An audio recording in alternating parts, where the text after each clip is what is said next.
마가복음 3장 31절에서 39절까지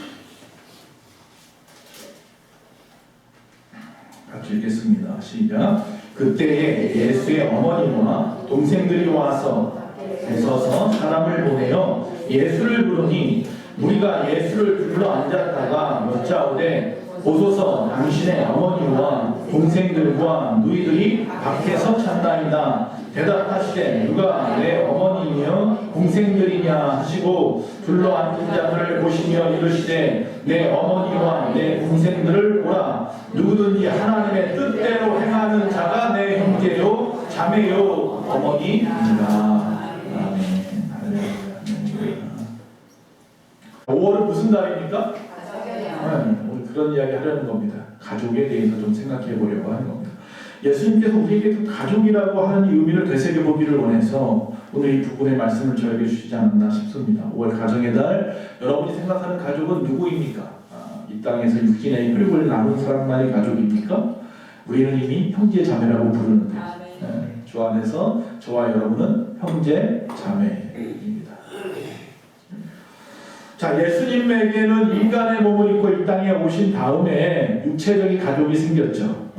물론 막달라 마리아가 아닌 우리가 다 아는 마리아가 있고요. 헷갈리지 마세요. 예수님의 어머니도 마리아고요.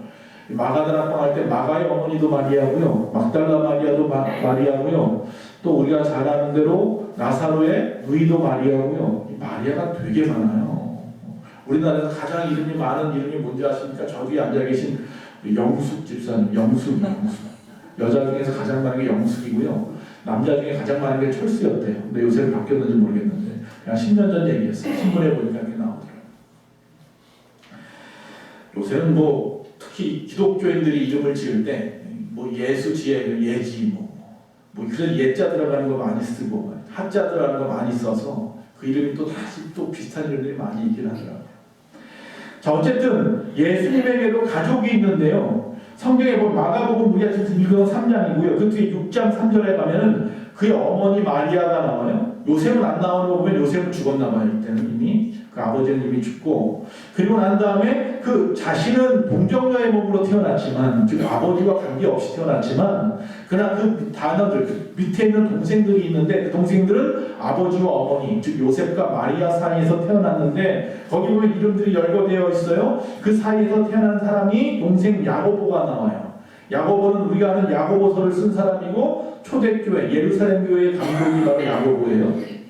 그리고 또 유다가 나와요. 유다는 유다서를 쓴 사람이에요. 유다가 나와요. 그리고 요셉이라는 사람이 나오고 시몬이라는 사람이 나와요. 그리고 난 다음에 또 거기다 플러스, 죄송합니다, 여자 이름은 안 나오네요. 여동생들 이렇게 나옵니다. 그 동생들이 꽤 있어요. 최소한 여동생들과 둘 이상은 될 거 아니에요? 그럼 동생들만 5명, 6명, 7명 이렇게 되는 거예요. 꽤 많은 가족이죠. 자, 그런데 예수님은 오늘 말씀해 보니까 그들만이 나의 가족이 아니다라고 지금 말씀하고 있는 거예요. 여러분, 이 카톨릭에서는 마리아를 신격화하잖아요. 마리아를 신격화하기 때문에 이게 문제가 생긴 거예요. 그들이 마리아를 신격화하려면 끝까지 동정녀로 남아야 되거든요. 근데 성경에 보니까 뭐가 있어요? 자녀들이 있단 말이에요. 그러니까 카톨릭에서 뭐라고 말하는지 아십니까? 마리아를 통해서 낳은 자녀들이 아니라 요셉이 다른 여인을 갖다가 취하여서 낳은 자녀들이다, 이렇게 말을 해요. 성경 어디에도 그런 말은 없습니다. 성경 어디에도 그런 말은 없어요. 성경을 위배하는 이야기예요. 마리아를 너무 성모라 하면서 하나님처럼 신격화하려고 하는 것이 문제죠. 자, 이걸 그냥 예를 든냐고요. 다시 말씀으로 돌아와서, 자, 우리는 20절부터 좀 성경 구조를 좀 생각해 봐야 돼요. 20절, 21절에 보면요, 이게 초창기 이야기거든요. 예수님이 공생애를 시작하고 제자들을 처음 세웠단 말이에요. 12명의 제자들을 세울 그 당시쯤이에요. 그러니까 초기 갈릴리 사역이라고 하는 시간이에요. 즉 다시 말하면 북쪽의 갈릴리 지방이 예수님의 근거지였죠. 본거지였죠. 그 초기 갈릴리 지방을 중심으로 해서 제자들을 세워나가는 그런 과정 속에 있을 때예요. 그때 20절과 21절에 보니까 예수님의 친족들이 예수님을 찾아왔어요. 사람들이 예수님을 미쳤다 하니까 그것 때문에 화가 났는지 찾아온 이야기가 나오고요.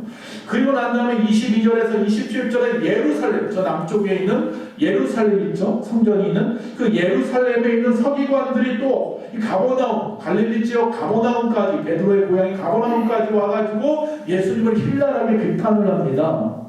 그리고 그 다음에 28절에서 30절은 예수님이 오히려 그들에게 반문을 합니다. 그들이 예수님을 사단이나 사단의 졸개라고 이야기하니까 하나하나 조목조목 따지면서 아니라는 것을 이야기하고 도리어 너희들이 성령을 회방한다 라고 책망합니다.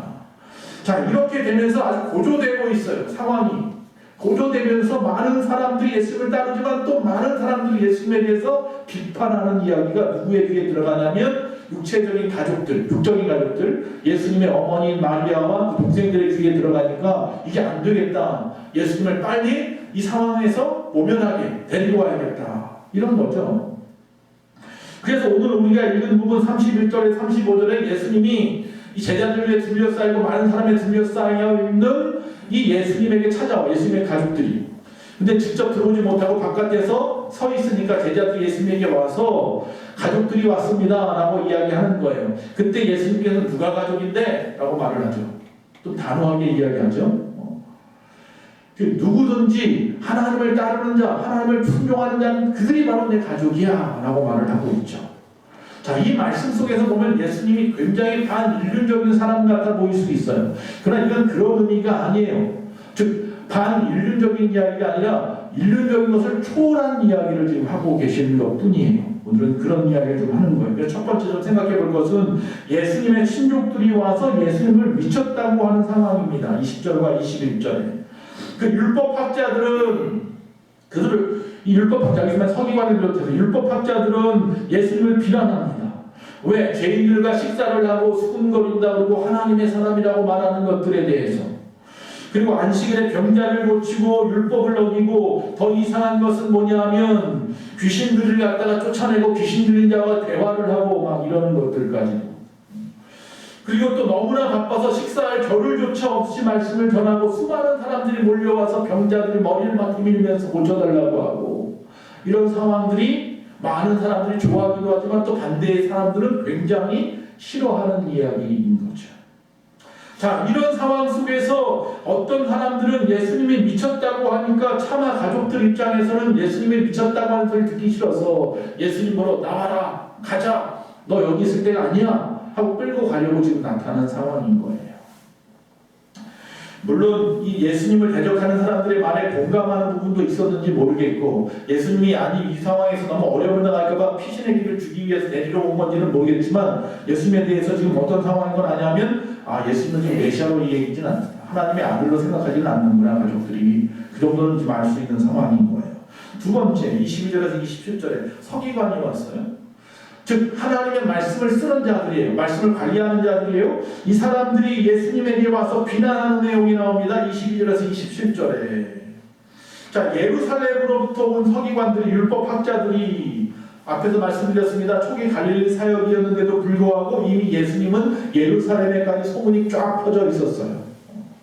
그래서 그 당시에 많은 사람들이 제자가 되었지만 또 많은 사람들이 반대했다니까요. 그래서 안 되겠다. 유대 지도자들은 어떤 생각이에요? 자신들의 그 기득권을 수호하기 위해서, 지키기 위해서 예수님을 이단으로 몰고 사이비로 몰고 예수님을 갖다가 그 안에서 신랄하게 비판하는 그런 일을 감당을 합니다. 고의적으로 비난합니다. 아주 악랄하게 비난을 합니다. 그러면서 뭐라고 말을 하느냐면 사탄의 하수인이라고 말합니다. 사탄의 지배를 받은 사람, 마치 미치광이와 같은 사람이라고 말합니다. 또 바알세불이 그를 지폈다. 즉 바알세불이 그를 홀렸다라고 말합니다. 즉 다시 말하면 사탄의, 즉 우상의, 그들이 말하는 귀신의 우두머리가 이 예수님을 홀려가지고 예수가 지금 이런 일을 하고 있다라고 하는 비방을 많은 사람에게 퍼뜨리고 있습니다. 세 번째, 그 비난을 예수님이 들으셨습니다. 그때 예수님이 그들과 대화하는 내용이 또 나옵니다. 당시에 제시인이라고 자부하는 이런 사람들의 이 억지 주장에 대해서 예수님이 직접 논리적으로 답변합니다. 그들이 말합니다. 너는 사탄의 졸개야, 사탄의 때문에 이런 일을 하는 거지, 사탄의 하수이냐 라고 말하는 것에 대해서 뭐라고 말하냐면 23절에서 26절에 보니까 사탄이 사탄을 어떻게 쫓아내며 나는 사탄과 관계없다 라고 말하는 거예요. 예수님이 와서 귀신 쫓아내는 일을 하잖아요. 아니 무슨 사탄이 사탄을 쫓아내냐. 내가 사탄이면 친구인데, 내가 귀신이면 친구인데 어떻게 귀신이 귀신을 쫓아내겠냐. 오히려 박수치고 잘한다고 해야 되는 거 아니냐. 또 말합니다. 27절에 적극적으로 말합니다. 자신을 오히려 나는 마귀를 결박하고 그들을 꺾어버렸다라고 아주 자신 있게 선포하시는 거예요. 이렇게 주님은 그들의 주장에 대해서 조목조목 반박하십니다. 그리고 난 다음에 28절부터 30절에 반대로 이제 다시 질문을 그들이 역질문을 하면서 공격을 하십니다. 그렇게 헛된 주장을 하는 그들을 향하여서 너희가 하는 일이 하나님을 회방하는 일, 방해하는 일이야. 다시 말하면 성령을 회방하는 죄야. 여러분, 성령을 회방하는 죄는요 구원받을 수 없습니다. 구원의 길이 없습니다. 이들은 고의적으로 회방하기 때문입니다. 교회가 있어도요 회개를 거부하는 사람들이기 때문입니다. 성경에 보면 아나니아와 삽비라가 성령을 회방하다가 베드로 앞에서 죽었습니다. 거짓말했다가 내 모든 것을 하나님 앞에 바치겠다고 했다가 밥만 가지고 나오고는 다 가지고 왔다고 거짓말했다가 죽었어요. 성령을 회방합니다. 또 성경에 보면 사탄 숭배자들이 그렇고요. 또 당시의 유대 지도자들이죠. 즉 예수님을 십자가에 못 박게 했던 사람들이에요. 이 사람들은 성령을 회방하는 자들. 이 사람들은 구원의 길이 없어요. 회개할 수도 없고요. 회개하지도 않아요. 자, 네 번째, 누가 내 가족이냐라고 하는 부분입니다. 예수님이 많은 사람과 같이 있어가지고 나사렛에서 온, 나사렛이 가버나면서 멀진 않아요. 나사렛에서 온 이 가족들이 예수님 앞에 차마 들어가지 못하고 밖에서 사람을 보내서 예수님을 불러내려고 합니다. 자, 33절에 보니까 그럴 때에 누가 내 어머니며 동생들이냐라고 반문하시고 제자들에게 향해서 너희가 내 어머니고 동생들이다 라고 말씀을 합니다.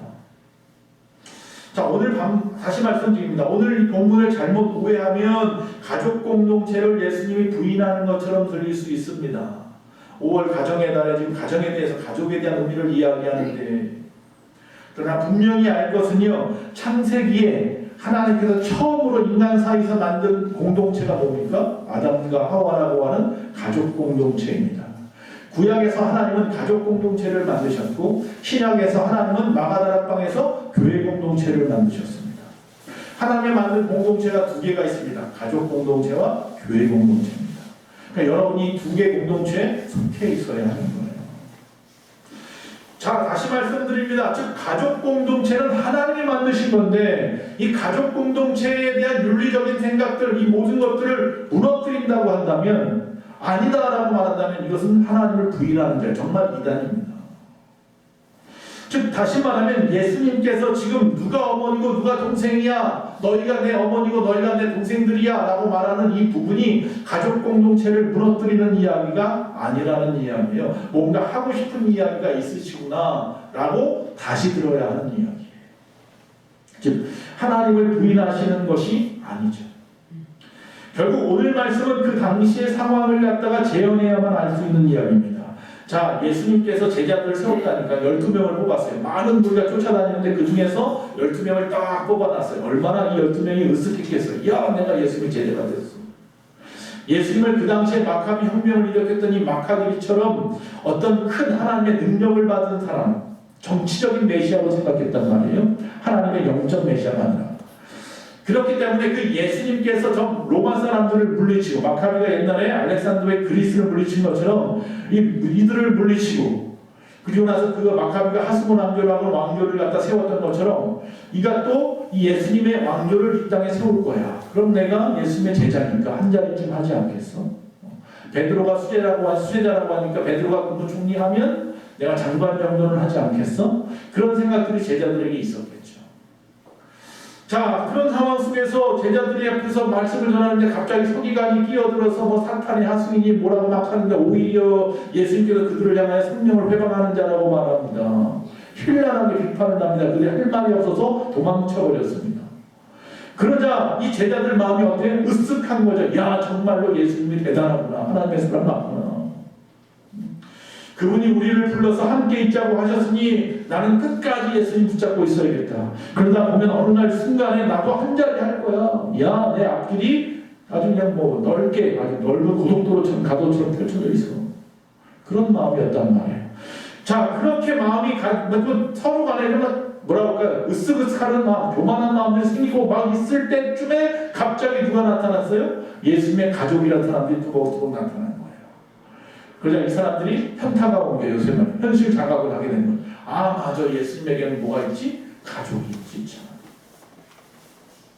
실망한 거예요. 즉 피가 물보다 진하다고 하는데 우리한테도 가족을 버리라고 했지만 예수님은 항상 보면 가족이 옆에 있더라. 쫓아다니더라. 나중에 결국은 가족들이 한 자리 다 됐지 뭐. 이런 마음이 들었단 말이에요. 여러분, 그 당시에 예수님이 제자들을 부를 때 어떻게 불렀어요? 오늘 말씀 앞에 보면 제자 부르는 이야기가 나와요. 마가복음 1장 18절에 보니까 시몬 베드로와 안드레를 부르는데 뭐 했어요? 그들이 그물을 버려두고 쫓았더라 그랬어요. 또 마가복음 1장 20절에 보면 야고보와 요한을 불러요. 야고보와 요한은 어떻게 해요? 그의 아버지 세베대를 배에서 버려두고 따랐더라 그랬어요. 아버지까지 버리고 따라왔어요. 또 우리가 마가복음 2장 14절에 보면 레위 마태라고 하는 사람이죠. 이 마태는 뭐예요? 세관에 앉아있는 세리예요. 돈 많이 버는 사람이에요. 근데 그거 다 버리고 쫓았더라 그랬어요. 12명의 제자들은 가족도 버리고 직장도 버리고 다 모든 것을 버리고 예수님만 쫓아온 사람들이에요. 근데 예수님을 보니까 예수님의 가족들이 계속 쫓아다니고 있어요. 이게 좀 앞뒤가 안 맞는 이야기 같잖아요. 어떻게 저럴 수가 있어? 그런 마음이 들었을 거예요. 그들 마음에. 그래서 예수님 앞에 가족 들어왔어요 하는 이 제자의 목소리가 퉁명스러웠거나 힘없거나 그랬겠죠. 그걸 너무나 뻔히 아시는 하나님 예수님께서 그래서 말씀하는 거예요. 누가 내 가족이냐? 누가 내 가족? 자, 여기서 말하는 건 영적인 가족에 대해서 지금 말씀하고 있는 거예요. 누가 내 가족? 누가 내 어머니며 내 동생들이냐 말이다. 지금 이런 힘든 상황에서 제자들과의 갈라질 수 있는 이런 어지러운 상황 속에서 제자들이 떠나갈 수밖에 없는 이런 상황 속에서 실망하고 있는 이 상황을 오히려 기회로 삼으시는 예수님. 아, 지금 바로 지금이구나. 지금 저들에게 가족에 대한 개념을 바꿔줘야 되겠구나. 영적인 가족의 의미를 가르쳐야 되겠구나. 라고 마음을 먹었다는 거예요. 그래서 누가 네 가족이고 내 가족이겠느냐라고 물어보시는 거예요. 자, 너희가 내 가족이라는 얘기죠. 결국은 너희가 내 어머니고 너희가 내 형제고 너희가 내 자매다. 이야기는 뭐냐면 나는 너희를 어머니로 사랑하고 나는 너희를 형제처럼 사랑하고 나는 너희를 자매처럼 사랑한다는 이야기죠. 내 사랑은 절대로 변하지 않았다는 이야기예요. 여기 말하는 내 가족이라는 말은 여러 가지 의미가 있는데 제자들을 위로하는 말이기도 하고 또한 교회 공동체, 영적인 공동체가 가족 공동체처럼 결속하고 강화되어 살아가되어야 된다는 것을 가르치는 거죠. 또 그들에게 바른 제자 훈련을 가르치는 거예요. 참 제자의 관계, 스승과 제자의 관계가 이것이다. 사랑이라고 하는 끈끈한 점 묶여있는 그걸 갖다가 가르치기 위해서 가족이라는 개념을 정확하게 이야기하는 거예요. 맞다. 하나님은 가족 공동체를 만들어서 육적인 가족도 가족이야. 그러나 하나님은 교회 공동체를 만드셔서 교회 안에서 예수 그리스도의 보혈의 피로 맺은 형제 자매도 가족이야. 옆 사람 한번 돌아보세요. 옆 사람이 여러분의 가족이에요. 앞뒤에 계신 여러분, 옆 사람 보니까 정말 옆 사람이 정말 가족이네. 여러분. 부부끼리 쭉 앉아 계신데 세 분들이 그렇게 오면 안 되고 앞뒤로 보시고 앞뒤로 보세요. 앞뒤로 보시면 그분들이 바로 영적인 아버지고 어머니고 형제고 자매입니다. 할렐루야.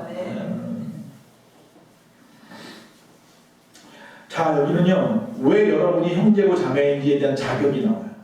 첫째는 뭐냐면 35절에 누구든지라고 말해요. 누가 내 가족이냐 말하면서 그 누가라고 하는 부분에 대한 이야기를 하는데 직접 뭐예요? 누구든지.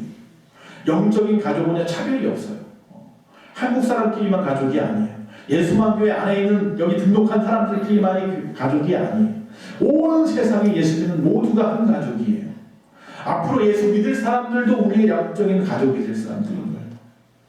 제가 항상 말씀드린 이웃은 누구라고요? 옆집 사는 사람만이 이웃이라고요? 아니요. 예수 믿는 사람에게 말씀하는 내 이웃을 사랑할 때 이웃은 우리의 도움이 필요한 세상 모든 사람이 우리의 이웃이에요. 그래서 저 멀리 아프리카이든지 필리핀이든지 어디에 있는 그곳에 있는 그들도 우리의 가족인 거예요. 자, 차별 없는 영적인 예수 그리스도의 보혈의 피로 하나 된 가족이 바로 가족인 거고요. 두 번째 또 뭐라고 말씀하시냐면 곧바로 이어서 하나님의 뜻대로 행하는 자가 가족이라고 말하고 있어요. 자, 하나님의 뜻대로 따르는 자, 하나님의 뜻대로 행하는 자라는 얘기는 뭐냐면 하나님의 말씀을 순종하는 자가 가족이라는 거예요. 여러분, 육체적인 아버지와 육체적인 어머니의 말씀을 따르는 것이 자녀예요. 그렇죠? 부모가 하는 말씀의 훈계를 잘 따르는 자녀가 바른 자녀인 거죠. 마찬가지로 영적인 의미에서 가족도 우리의 영적인 아버지이신 하나님의 말씀대로 살아가는 자, 행하는 자가 가족이에요. 할렐루야. 우리가 이 땅에 살아가면서 예수님의 모습을 보면요, 예수님은 가족을 외면하지 않았어요. 마지막 당신이 십자가에 죽으시는 순간에도요, 그 앞에 하나밖에 없는, 다 도망가버리고 한 명 남았는데 요한이, 그 요한에게 누구를 부탁합니까? 자기네 육신의 어머니 마리아를 부탁하잖아요. 죽음 앞에서 마지막에 말씀하신 가상칠언 중에 말씀이 내 어머니다, 이 어머니를 잘 좀 보살펴라, 요한에게 부탁하는 사람이에요. 그런 분이 무슨 뭐 가족을 막 배반하거나 배신하거나 외면한 그런 식의 의미로 이 이야기를 하는 게 아니란 말이에요. 요한은 그 말씀 붙잡고 그 마리아가 잘 늙어서 돌아가실 때까지 아무것도 못하고 마리아는 뭐 했다고요? 요한은 마리아만 지켰다니까요. 제자들은 나가서 복음 전하다가 순교당하는데 요한은 끝까지 순교도 못 당하고 에베소에서 마리아만 지키고 있었단 말이에요. 예수님 말씀 때문에. 그게 뭐라고요? 다 이유가 있었다. 끝까지 남은 요한을 통해서 뭘 쓰게 하셨어요? 요한 1, 2, 3, 4, 요한복음, 또 요한계시록까지 쓰게 하기 위해서. 제자들이 전부 다 복음 전하다 순교하면 어떡해요? 마지막 말세의 비밀을 가르칠 사람이 필요했단 말이에요. 하나님은 그래서 그를 갖다가 마리아를 지키는 자로 핑계 삼아 붙잡아 놨다가 결국 그는 마지막까지 감목섬에 잡혀가서까지라도 90세가 넘는 나이에도 살아남아서 요한계시록 마지막 때 말세 비밀을 우리에게 가르쳤다. 놀라운 이야기 아닙니까? 하나님의 놀라운 섭리와 계획 가운데 저와 여러분도 속하니 걱정할 필요가 없어요. 지금 당장 이 정말 요한처럼 답답할 수 있어요. 그런 걱정하지 마세요. 시간이 지나고 나면 다 이유가 있는 거예요. 지금의 고난에는 다 뭐가 있다? 이유가 있다.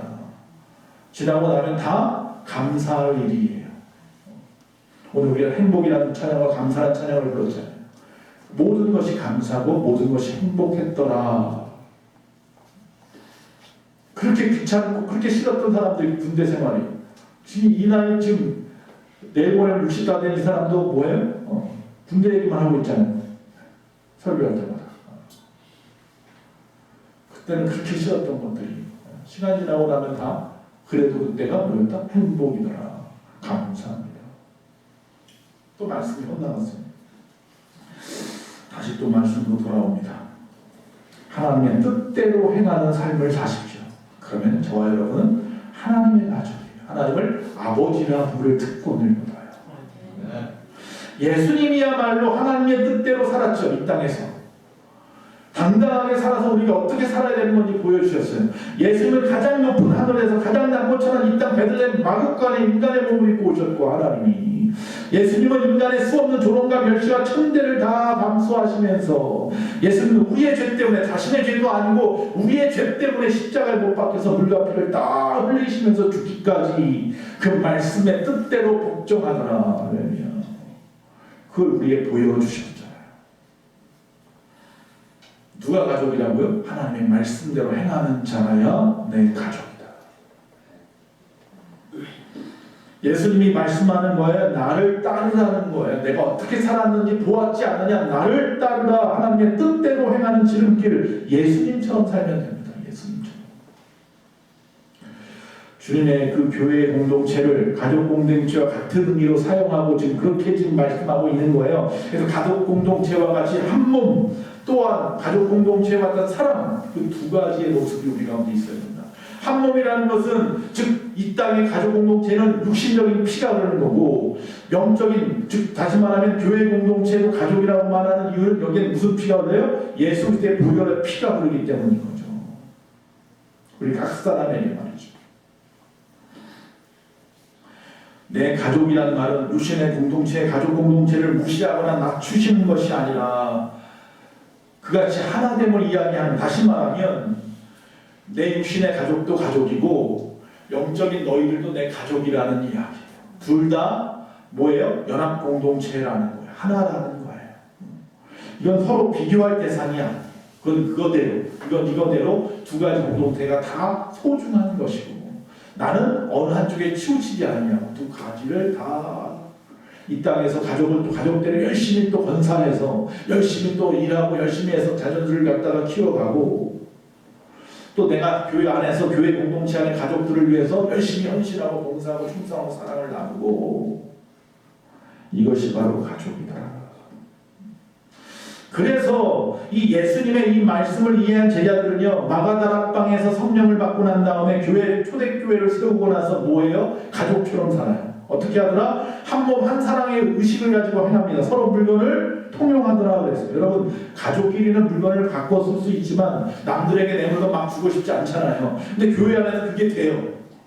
왜? 교회라고 하는 가족 공동체라는 것을 깨닫는 순간, 알게 된 순간, 예수의 피로 하나 됐다는 걸 알게 된 순간, 그 안에서 물건이 통용이 돼요.